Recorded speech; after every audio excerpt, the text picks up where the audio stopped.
meus irmãos. Boa tarde. É um prazer estar novamente aqui com vocês em mais um estudo nos Bastidores da Obsessão, que é uma obra de Manuel Filomeno de Miranda, psicografado por nosso Divaldo. Para iniciar, eu gostaria de repassar nossos estudos, nossos horários, para que a gente esteja bem alinhado, durante a semana, durante os nossos momentos aqui de estudo. Para quem não me conhece, eu sou Manuel Costa, faço parte da equipe Amor e Luz, certo? Que é um site, e esse site traz muita informação positiva para nós. Então, assim que possível, acesse o site, veja nosso conteúdo, veja o que a gente traz de bom para cada um de vocês, certo?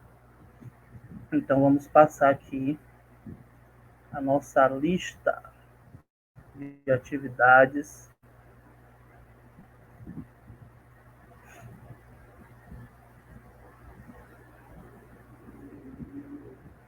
Então, às segundas-feiras, às 16 horas, nós vamos ter Minutos Doutrinários. Minutos Doutrinários nada mais é do que uma leitura de um texto, certo? E interpretado. Então, são momentos mesmo, são minutos, não é um período muito alongado, de 1 hora ou mais de 1 hora, certo?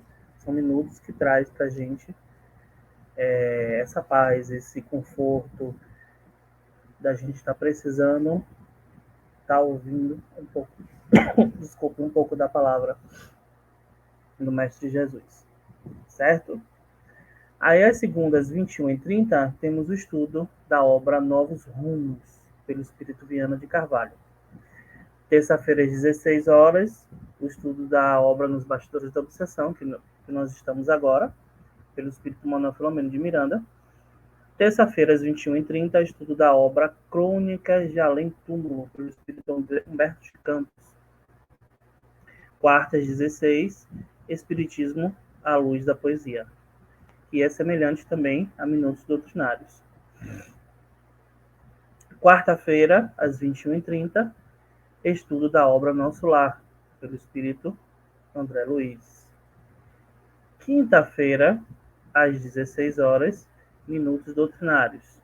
Sexta-feira, às 16 horas, Minutos Doutrinários.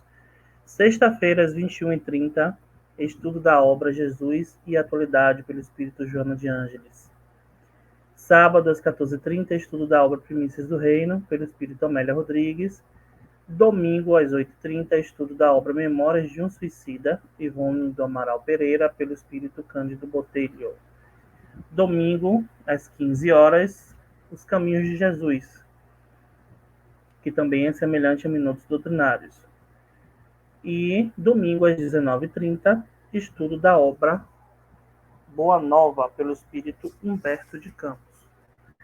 Certo? Então, estamos avisados e convidados para permanecermos a semana inteira conosco aqui nos estudos. Tem também o nosso canal no YouTube, Amor e Luz. Inscrevam-se, vão lá no sininho, ativem o sininho. E eu queria pedir desculpa, Boa Nova não tem mais, certo? O estudo de Boa Nova não está tendo mais. A gente modificou ele por Crônica de Além Túmulo, se não me engano. A gente substituiu, certo? Então, hoje nós vamos iniciar com a família Soares, certo? Onde a gente vai iniciar com um breve resumo do que o autor traz. Por quê? Para que a gente venha compreender e no final a gente vai fazer comentários e discutir um pouco sobre exatamente o que o autor traz. Mas antes de começar, vamos iniciar com a prece. Então vamos sentar de forma confortável, ou se você estiver deitado, esteja deitado de forma confortável, com o corpo alongado, a coluna ereta. Vamos pensar em coisas boas, vamos trazer para perto de nós os bons pensamentos, a presença dos bons espíritos, dos nossos espíritos familiares que já se foram, do nosso anjo guardião. E iniciar essa tarde pedindo a Deus paciência, sabedoria para lidar com as dificuldades.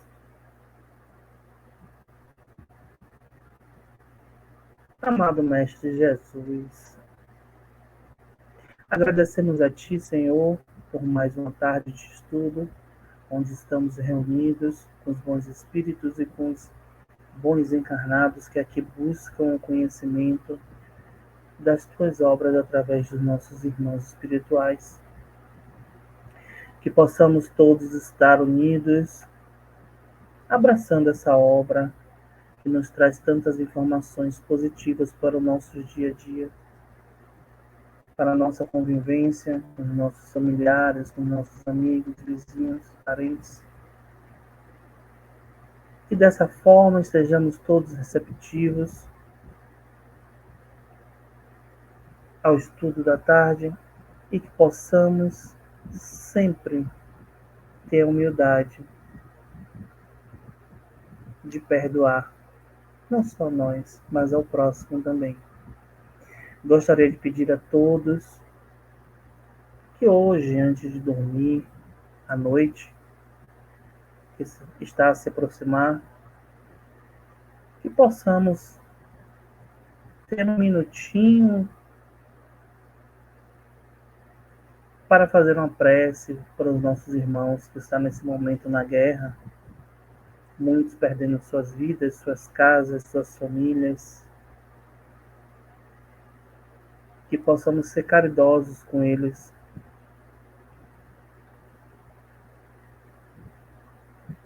e que possamos acolhê-los em nosso pensamento positivo, para que nesse momento eles não fiquem tão desesperados e aceitem as nossas sugestões através de pensar. Que assim seja. Então, estamos de volta. O nosso livro é exatamente esse, Os Bastidores da Obsessão, certo? Psicografado por Divaldo e nosso autor, Manuel Filomeno de Miranda. Quem tiver interesse, Livraria Leal, entra lá no site e faz a sua reserva, logo, logo chega na sua casa, tá bom? Então, gente, a família Soares. No próprio livro, tem um conteúdo resumido, certo? Que o autor espiritual, ele traz já no próprio livro, e eu vou ler aqui para vocês, que é o que a gente vai adentrar agora, certo? O autor espiritual, grande estudioso do tema, focaliza a retaguarda do problema da obsessão, que, segundo Allan Kardec, é o domínio que alguns espíritos logram adquirir sobre certas pessoas, através de 16 capítulos precedidos de valiosas anotações sobre os conceitos da obsessão.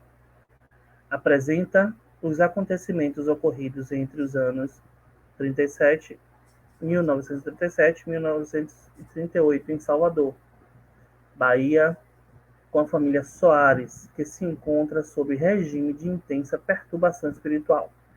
Mostra os procedimentos adotados pelo plano espiritual superior durante sessões realizadas na União Espírita Baiana, ensejando os membros da família Soares a renovação íntima através da aceitação e prática dos esclarecimentos trazidos pela doutrina espírita. Então, aqui nós já temos um preâmbulo, né? Já temos um conteúdo de fato resumido do que está por vir, certo? E é muito importante que no nosso decorrer da aula, do nosso estudo, estejamos realmente receptivos a ouvir e prestar atenção a cada partezinha que contém aquele equilíbrio e aquele desequilíbrio onde nós temos que prestar atenção. Porque nós temos que trazer essa lição para o nosso dia a dia, que nada mais é do que um grande aprendizado para nós. Certo? Então, a família Soares. Terminados a leitura evangélica e o competente comentário, tecido em breves considerações, o dirigente da reunião proferiu expressiva oração, através da qual, sensivelmente emocionado, rogou o auxílio das esferas superiores para a tarefa da desobsessão. Aqueles trabalhos faziam parte do programa de socorro a que se afervorava havia 2 décadas o irmão José Pititinga. No santuário em que se desenvolviam os labores fraternais, o odor da caridade sempre impregnava os sofredores de ambos os lados da vida, que ali aportavam, angustiados e afligidos. Incorporando, o benfeitor Saturnino ofereceu as palavras de consoladora confiança com que habitualmente traçava as ligeiras diretrizes no ato da abertura da sessão, atestando o concurso eficiente dos obreiros da espiritualidade. Dirigindo-se à irmã Amália, arrancou-a das cogitações dolorosas que a constrangiam. A irmã Amália, aqui no caso, seria a primeira pessoa da família Soares. Primeiro ente, né? Programada para aquela noite a visita de indigitado perseguidor vinculado pelo pretérito delituoso à família Soares, ali representada naquele momento pela moçoila convidada. Desde as vésperas, explicou, solícito, fora providenciado o socorro a Mariana, segunda pessoa da família Soares. Mais intimamente afinada com o visitante, que logo se utilizaria da mediunidade psicofônica em incorporação atormentada, tendo em vista as circunstâncias do drama em andamento que poderiam culminar numa tragédia irremissível. Para consubstanciar o labor da noite, prosseguiu gentil. Levaram-se em conta os títulos de amor granjeados por Amália e a sua genitora entre os dirigentes espirituais da casa. Em verdade, Dona Rosa, desde há muito, experimentava pesado fardo de aflições, sem nome, que a esmagava lentamente. Muito jovem, consorciara-se com atormentado moço que, invigilante e descuidado dos nobres deveres da família, permanecia ligado psiquicamente a vigorosos sicários desencarnados que o perseguiam sem trégua. Então aqui ele já descreve o início de quando se iniciou, que foi quando, eu não digo nem quando se iniciou, quando foi percebido que aquela família já estava sendo obsidiada, né? Aquele início, onde o obsessor já estava agindo. Cobradores impiedosos seduziram-no desde cedo, levando-o à desfreada jogatina, premeditado Zoeses. Um dia assassiná-lo através de uma sórtida policial no antro em que se refugiava. Tal desequilíbrio do Sr. Mateus se manifestara desde muito cedo, em plena juventude. Todavia, com o renascimento de Mariana, na condição de sua filha, estranha recordação, como se desatrelava, reminiscências semi-apagadas, desculpe, que o venciam implacavelmente, fazendo irrespirável a atmosfera do lar. Nos breves períodos de tempos que ali passava, agravando-se à medida que a menina crescia e que ora culminava em ódio surdo e recíproco, a explodir com frequência crescente em ameaças infelizes que chegavam aos graves consentimentos de parte a parte. A mãe aflita desde algum tempo se iniciara as lições consoladoras do Espiritismo, conduzindo Amália, a mais dócil dos filhos, às fontes generosas e cristalinas do Evangelho restaurado. Ou seja, a mãe, já percebendo algo diferente, já se reunira com uma das suas filhas, que era a filha, como aqui diz, né? Que era a mais dócil delas, então foi frequentar o centro espírita. Afervoradas e humildes, participavam dos serviços de socorro aos desencarnados na União Espírita Baiana sobre a carinhosa direção do irmão Pititinga, que lhes minorava também as aflições com mãos generosas e cristãs.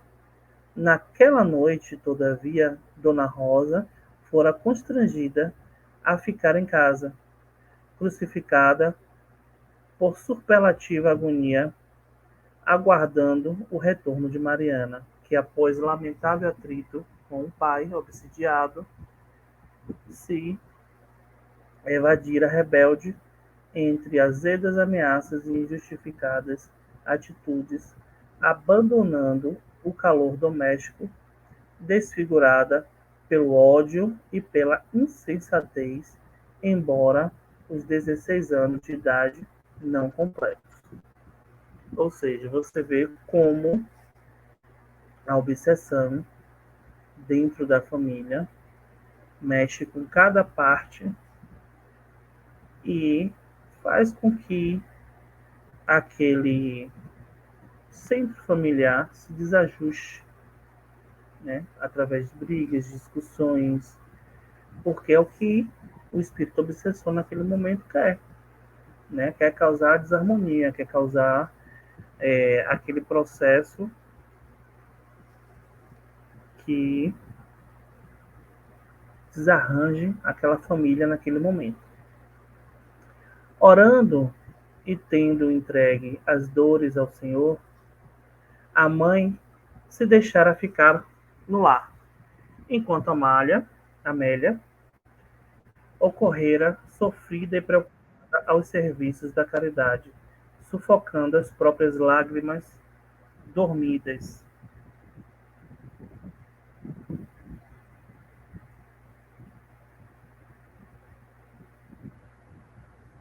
As próprias lágrimas,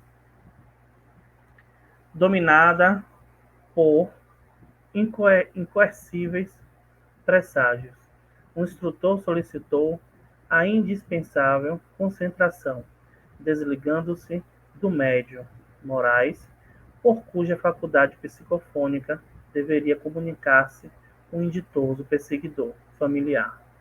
Moraes era dedicado médium de psicofonia inconsciente, que se oferecia com expressivo carinho para o socorro aos desencarnados. Aliar a mediunidade bem disciplinada, excelente disposição ao trabalho da caridade entre os atormentados da terra. Aprendera com os benfeitores espirituais que o mais eficiente caminho para o aprimoramento das faculdades mediúnicas ainda é o exercício constante das qualidades morais através da prática do bem indiscriminado e incessante. Discriminado e incessante. Assim, educara-se na discrição antes as dificuldades do próximo e transformara-se em sirineu de muitos seres caídos na luta. Por essa razão, havia nele os requisitos indispensáveis ao exercício salutar da mediunidade, especialmente quando Saturnino trazia a doutrinação a entidades infelizes ou perversas. De semblante transfigurado em máscaras de esgales agônicos, o médium incorporou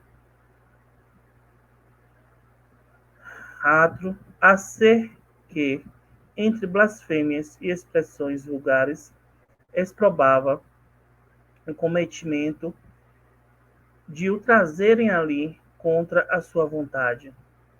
Farei justiça, exclamou, espumejante. A justiça sairá das minhas próprias mãos. Judeu, assevero, tenho jorneado, sem descanso, após traído, a sorver essa imensa intermina taça de fel e fezes que me envenenam sem aniquilar-me. Envolvido carinhosamente pelos fluidos de Saturnino, o doutrinador, particularmente emocionado, dirigiu-se ao comunicante falando-lhe da renúncia, do perdão, como bases para a edificação da felicidade. O ódio, asseverou o Petitinga bondoso, termina por vencer o que os cultivam. Tóxico letal tem a sua fonte na rebeldia que o vitaliza até o amor nas bases em que vivia Jesus. Lhe extinga a nascente, nunca perdoarei. Explodiu em atroada constrangedora. O perdão é fraqueza inominável para os que encontraram a vingança a única razão de extinguir. Simples ideia do perdão é que raio fulminante que carboniza nunca perdoarei, mesmo que destruindo seja destruído. Ou seja, mesmo que ele seja destruído, ele afirma, nunca perdoarei. Veja como ele estava ali possuído com raiva, né? Com aquela certeza de que ele ia cumprir o objetivo dele. Aí prossegue, né? Não, meu irmão, redarguiu pousado, inspirado, doutrinador. Nada se acaba. A vida não cessa. Encerra-se um ciclo numa faixa de evolução para reaparecer noutra e desenvolver-se mais além. Não lhe comovem as lágrimas, as vigílias interminas, nem a vida trucidada de uma mãe por expectativas dolorosas? Teria você colocado no peito uma fornalha ardente em substituição ao coração que ama? O amor? Refutou, congestionado. É poesia para os que se comprazem nas ilusões do corpo. O ódio, porém, considerou o evangelizador, é nuvem que toda a visão da paisagem entenebrecendo-a. Fantasma truanesco entorpece as mais altas aspirações do espírito humano, conduzindo aos sombrios e interminos corredores da loucura. sem paz nem lume. Só o amor derrama sol nas almas, penetrando de esperança aos seres. Experimente amar e de pronto perceberá diminuir a própria dor. O irmão Saturnino, semi-incorporado, no venerando doutrinador, ergueu, dirigindo-se ao perturbador perturbado em oração. Começou a aplicar-lhe passes, de modo a diminuir-lhe as agudíssimas exulcerações e torturas. Com voz compassiva, o diretor dos trabalhos começou a exortar: durma, durma, meu irmão, o sono lhe fará bem. Procure tudo esquecer para somente lembrar-se de que hoje é novo dia. Durma, durma. Banhado pela energia balsamizante e dominado pelas vibrações hipnóticas que fluíam de Saturnino através de Pititinga. O perseguidor foi vencido por estranho torpor, sendo desligado do médium por devotados assessores desencarnados que cooperavam no serviço de iluminação, prosseguindo os trabalhos de orientação, tendo em vista outros sofredores desencarnados, e antes do término da reunião, o mentor voltou a incorporar-se para esclarecer que, graças às bênçãos do Senhor, a primeira etapa do programa de assistências à família Soares naquela noite fora coroado de êxito. Exortava todos à oração intercessória em benefício dos implicados naquele processo, prometendo voltar ao problema na próxima oportunidade. Proferida a oração gratulatória, foi encerrada a reunião. E aqui fica o resumo da família Soares. Né? Então, o que a gente pode extrair desse início? Em diversas coisas, diversas situações que podemos estar extraindo, como algumas questões que eu vou trazer do Livro dos Espíritos, o Evangelho segundo o Espiritismo, André Luiz, certo? E eu teria aqui muita coisa mesmo para trazer, certo? Só que como nosso tempo é limitado, eu não quis trazer muito também, porque nós vamos ter outras aulas que vão se assemelhar a essa, então para também não ficar com informações repetidas, com conhecimentos repetidos, né? Então vamos trazer sempre novos conhecimentos para agregar a nossa aula. Então a gente pode tirar daqui os laços, né? Os laços de família. Nós nunca paramos para pensar por que estamos naquela família, porque fazemos parte daquele grupo onde nós fomos inseridos.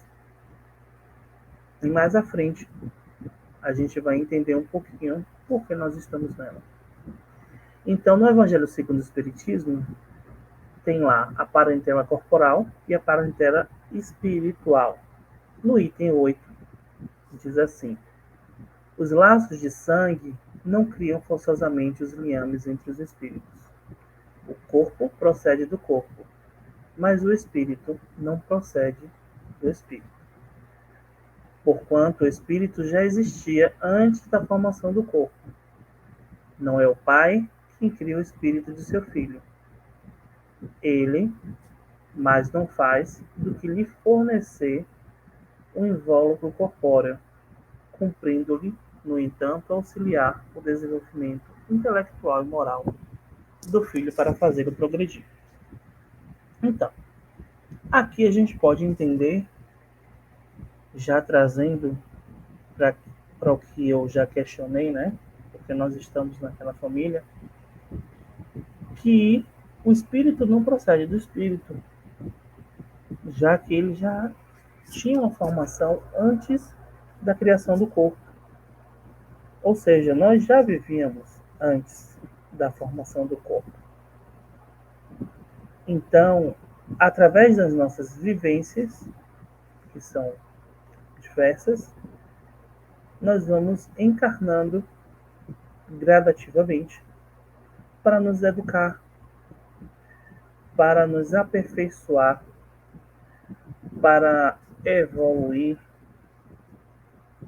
Nessas passagens que vêm lá do pretérito até o dia de hoje, nós cometemos falhas, nós cometemos equívocos, nós cometemos diversas situações que nos complicam, né?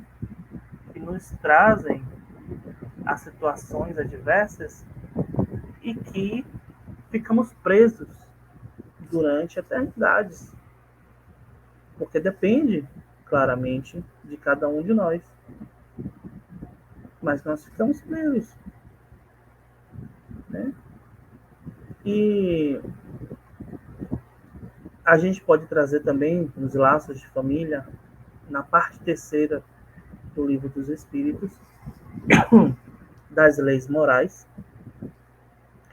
Na questão 774, essa questão é bem interessante e é muito importante a resposta que os Espíritos nos dão, né? Na questão 774, fala assim, pergunta-se assim: há pessoas que, do fato de os animais, ao cabo de certo tempo, abandonarem suas crias, deduzem não serem os laços de família entre os homens mais do que resultado dos costumes sociais e não efeitos de uma lei da natureza. O que devemos pensar a esse respeito? E os espíritos respondem: diverso dos animais é o destino do homem, porque estão, porque então querer sempre confundi-lo com eles. Ou seja, ele faz uma pergunta, né? Por que então querer sempre confundi-los com eles? Ou seja, a gente sempre buscar a comparação nossa com os dos animais. Há no homem alguma coisa mais, além das necessidades físicas.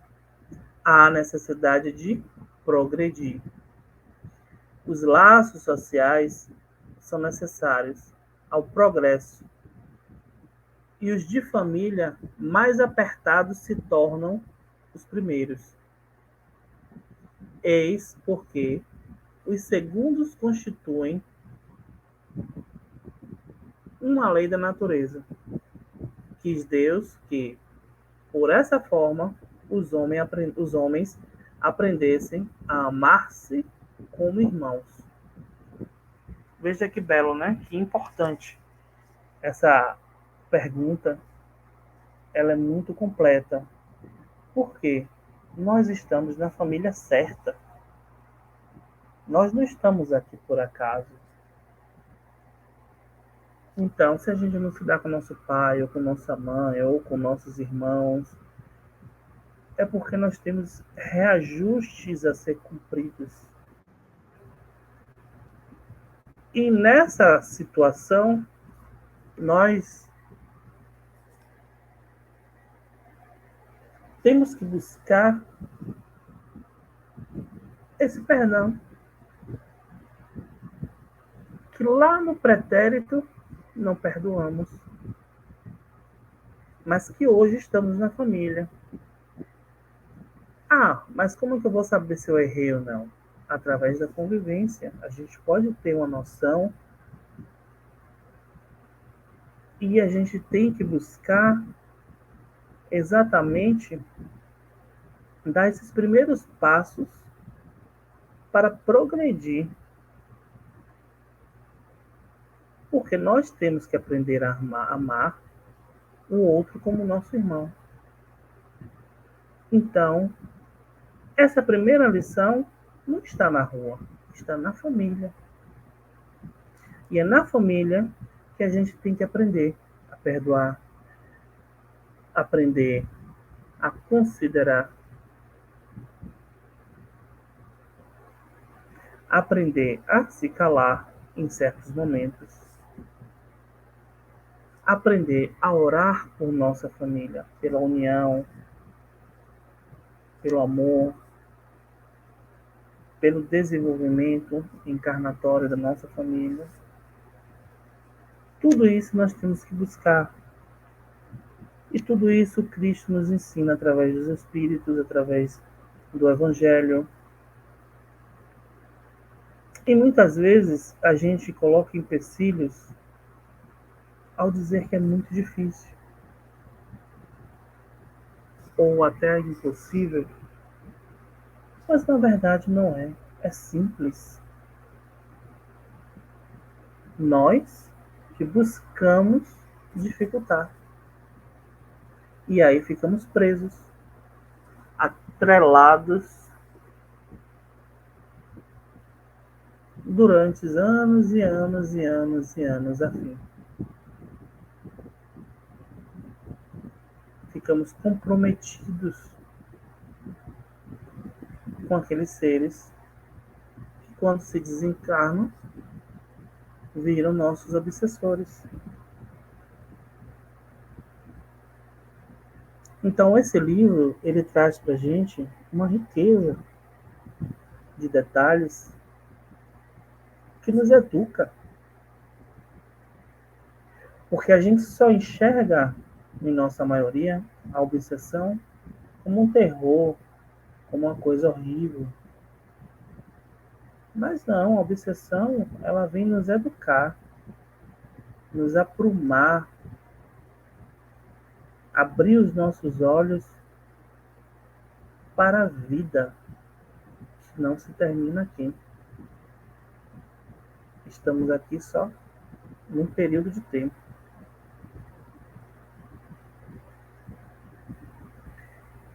E na parte terceira também do Livro dos Espíritos, na questão 676, eu trouxe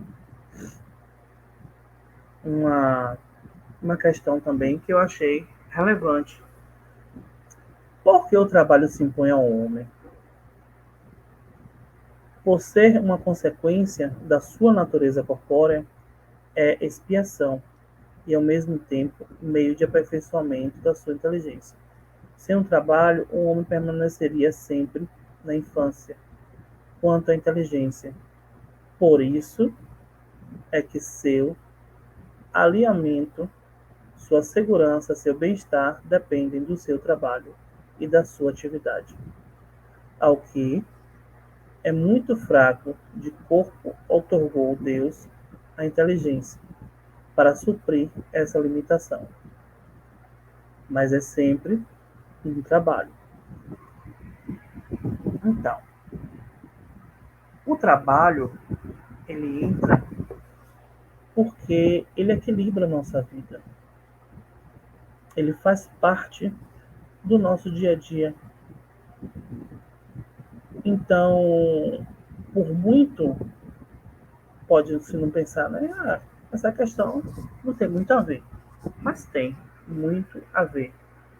Porque aqui está falando da nossa vivência, do nosso dia a dia, da nossa convivência com as pessoas, do nosso equilíbrio emocional, do nosso equilíbrio psíquico.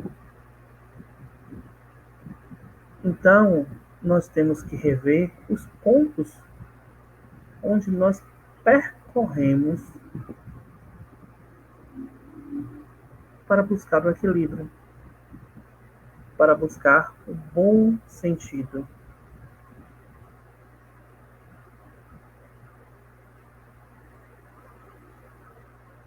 Porque o trabalho, como eu falei, ele equilibra a nossa mente, ele nos dá a estabilidade de ser racional em certos momentos. Por quê? Porque a obsessão,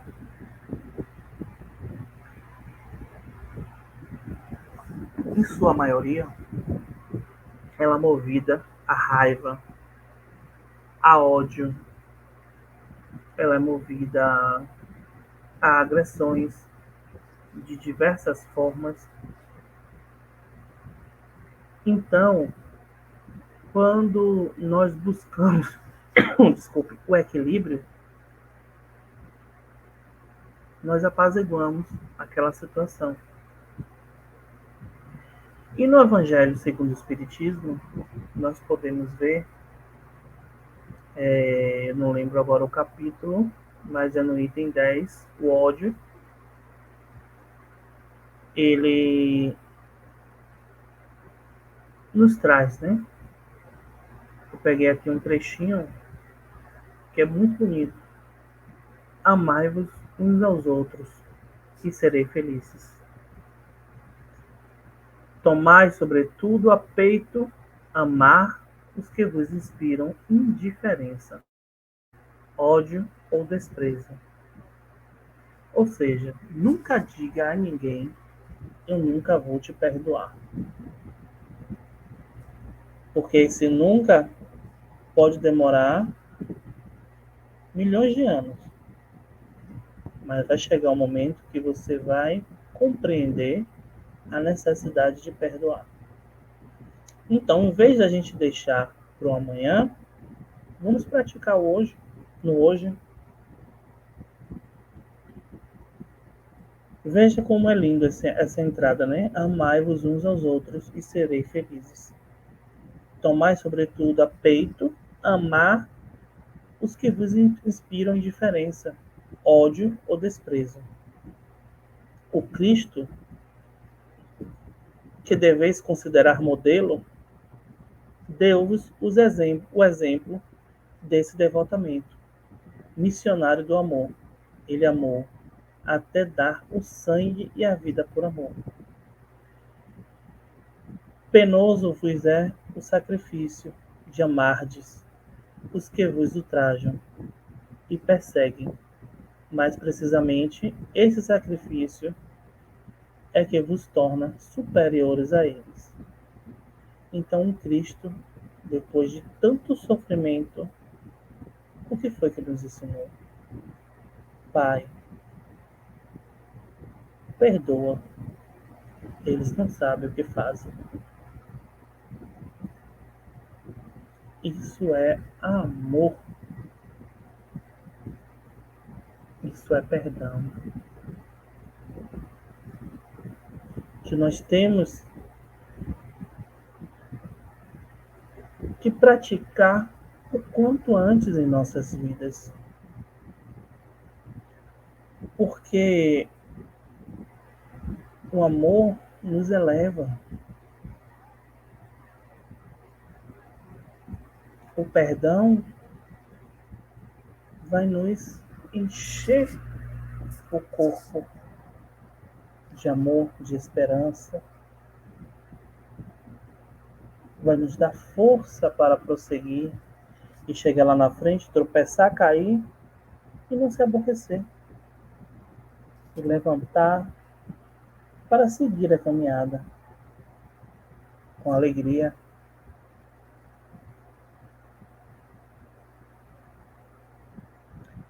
E essa passagem do ódio que nos traz é Fenelon, Bordeaux, em 1861. Está lá no Evangelho segundo o Espiritismo. Então, meus irmãos, o processo obsessivo, ele é um processo que nos traz um aprisionamento, digamos assim, através da mente, através do pensar. E nós, em nossa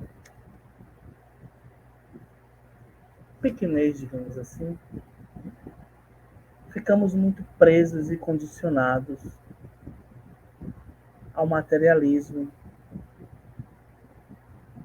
nos achando melhor que o outro, nos achando superior que o outro, E muitas vezes deixamos de perdoar, deixamos de compreender por que aquilo aconteceu, por que aquilo foi feito. É tão importante quando chega o final do dia e você fazer aquela revisão do seu dia, das suas atitudes,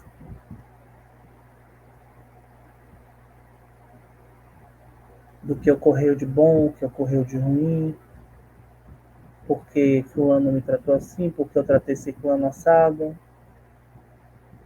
E pôr na nossa mente aquelas situações e ver, poxa, eu tratei João de forma equivocada.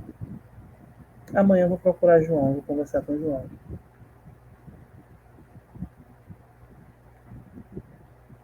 Porque às vezes você não precisa nem pedir o perdão. Mas quando você se reaproxima da pessoa, dá um abraço, busca rever aquela situação que foi indesejada, as pessoas por si só se perdoam. Tira aquele rancor, tira aquele mal-estar que fica pairando em nossas ondas vibratórias.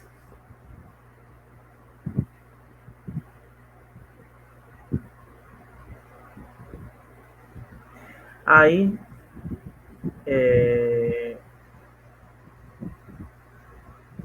no livro Mecanismo da Mediunidade, pelo espírito André Luiz, psicografado por Chico, é um livro muito rico de informações.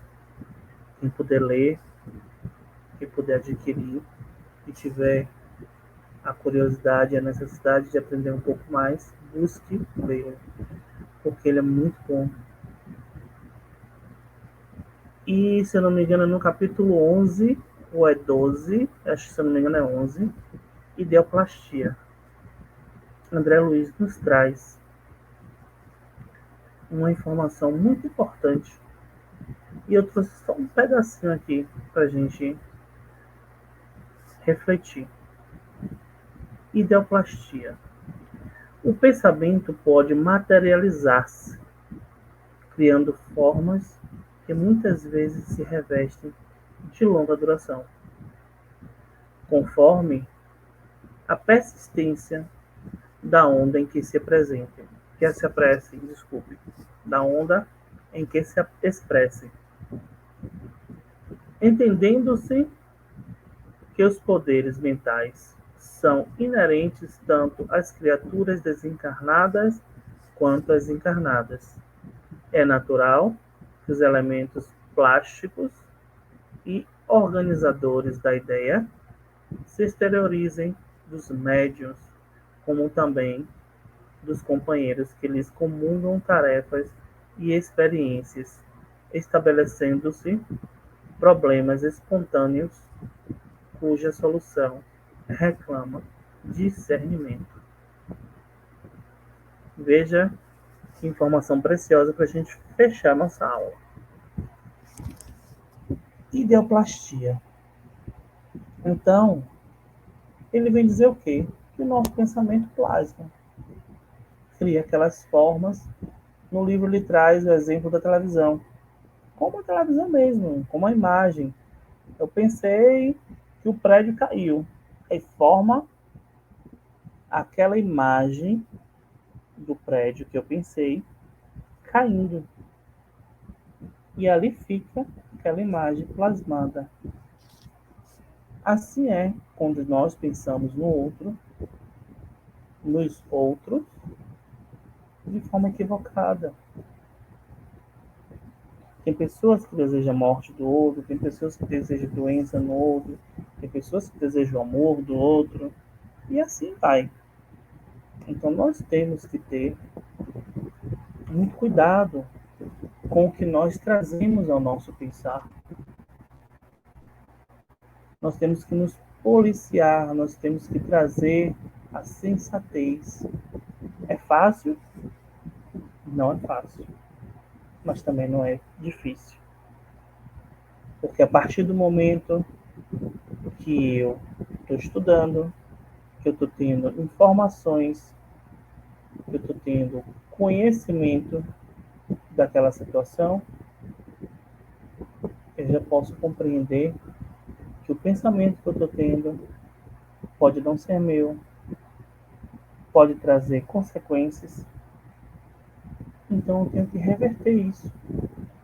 A melhor forma de você reverter é trazendo imediatamente uma prece, desfazendo aquela situação criada, ou fazer como Joana de Ângeles fala, né? Pegar um apagadorzinho e apagar da nossa memória, da nossa mente, assim como a gente apaga um quadro de.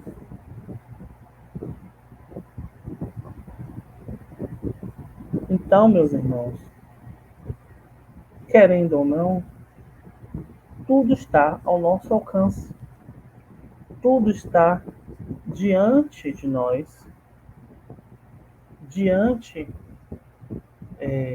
das nossas mãos. Nós temos o controle de tudo. Talvez não tenhamos o conhecimento, mas temos o controle de tudo. Cabe a nós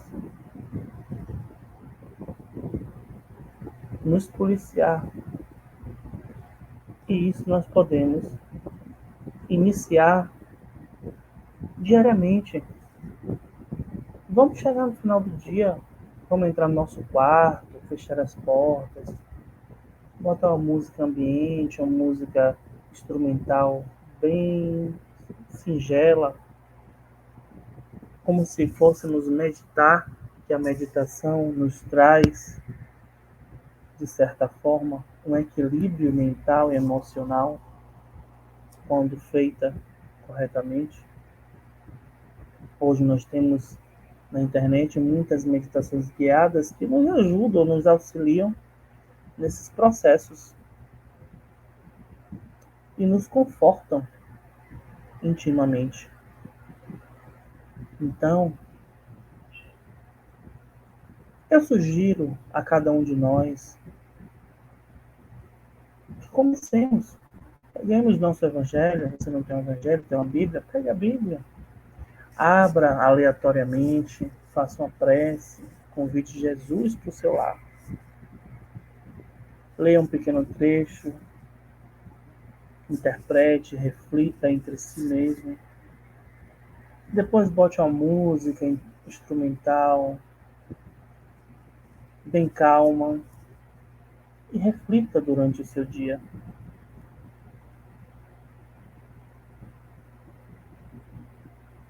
O que foi que eu fiz hoje? De bom, ou de mal, ou de ruim? O que eu posso corrigir para amanhã? Ou não fazer, ou deixar de fazer, para não afetar o outro, para não prejudicar o outro? Então, são momentos que nós temos que ter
Voltamos.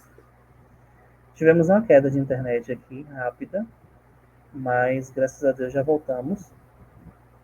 E como eu estava falando, nós temos que buscar dar o primeiro passo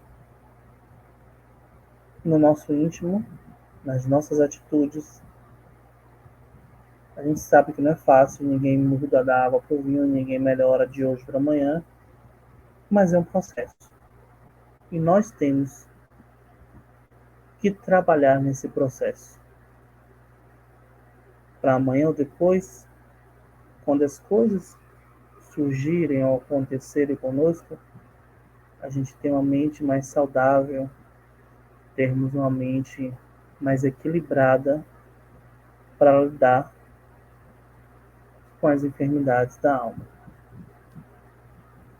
Assim, eu agradeço a presença de todos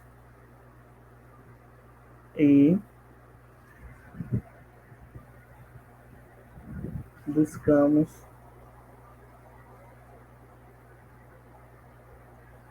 estarmos unidos durante a semana, durante os estudos da programação que eu passei do Amor e Luz. Não se esqueçam de se inscrever lá no canal, ativar o sininho lá para as notificações e estarmos todos unidos, hoje e sempre. Então, vou finalizar com uma breve prece. Agradecemos, Senhor, a Ti, aos espíritos amigos, à equipe que nos acompanha, por esse breve estudo que nos trouxe tantas informações importantes. Que possamos sempre estar unidos, semanalmente, para mais esclarecimentos, para mais entendimentos. Que assim seja. Então, um grande abraço, uma boa tarde e até logo mais.